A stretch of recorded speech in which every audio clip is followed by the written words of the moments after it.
Hello, everyone. Hope you're doing well. Today, we're going to be discussing the real cost of homeschooling and what makes it expensive.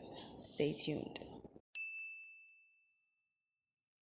Homeschooling has become an increasingly popular option for parents looking to provide their kids with personalized and flexible education. However, one major obstacle that parents may face when considering homeschooling is the cost. Homeschooling can be very expensive, and the cost may vary depending on a number of factors. In this video, we'll be exploring the reasons why homeschooling can be expensive and what parents can do to manage the costs. From observation, extracurricular activities are what make homeschooling very expensive. Homeschooling families may need to put down a budget for extracurricular activities. Parents may have to give children the opportunity to learn music, sports, or to do other activities outside of the home. While these activities can be beneficial for children's social and emotional development, they can also be very expensive. Parents may need to pay for registration fees, equipment, and transportation costs associated with these extracurricular activities. These costs can add up really quickly, especially if children are involved in multiple activities. With homeschooled children, the more they go out, the better the quality of the education, because not going out can actually ruin the whole purpose of the homeschooling. So if you're homeschooling, you want your kids going out as often as possible, and you want them meeting new people and even making friends and establishing some of these friendships. Well, there are also other factors that contribute to the high cost of homeschooling, even though all these other factors can actually be tailor-made to suit your child or your budget, really. Some of these factors are technology, for example. So technology is quite important in homeschooling, especially if you're going to be using online platforms for learning. You'll need a computer, you'll need internet access, and you may have to subscribe to services online for the purpose of the education. But this can be substituted with the books.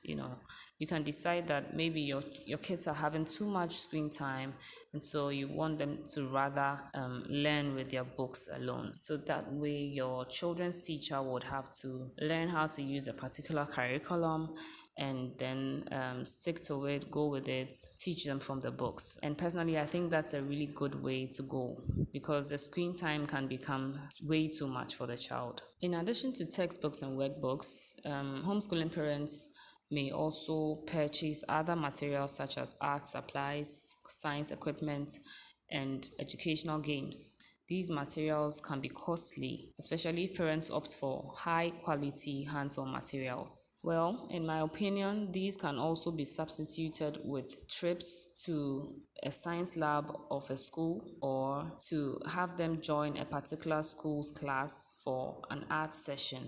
I think that you'll be able to even put in more socialization when that is done. For one of my homeschool clients, we had to approach a school and let the headmaster know that for some reason we have had to homeschool the child, but we want the child to have the opportunity to socialize a little bit more. So we wanted the child to join one of his classes.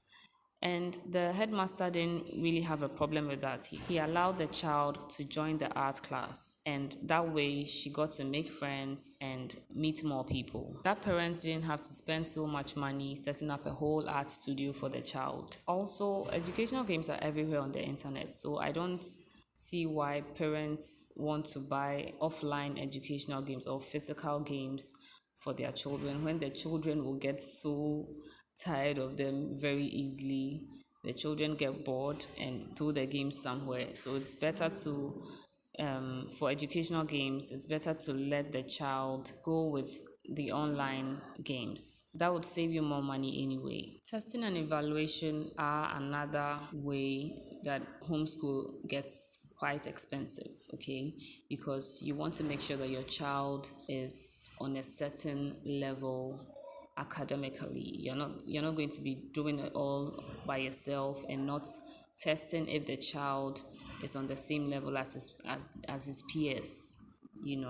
So for example, for the Cambridge students, there's there's this exam called the checkpoint, and the checkpoint has to be written with other children in other schools, and it can be very expensive. ICGSE, O level, A level, all those are very expensive exams that you would have to pay for. This is one of the costs that you can't do away with. While testing and evaluation can be expensive, they are definitely an opportunity to assess a child's progress and identify areas that they may need help with. Time is the last factor I want to talk about in this video. Time is not necessarily a financial cost, but thinking about the fact that parents need to spend a lot of time researching curriculum materials, preparing lessons, and teaching their children. This can make homeschooling expensive in the long run because the parent is not going to have enough time for their work or their business. This can impact earning potential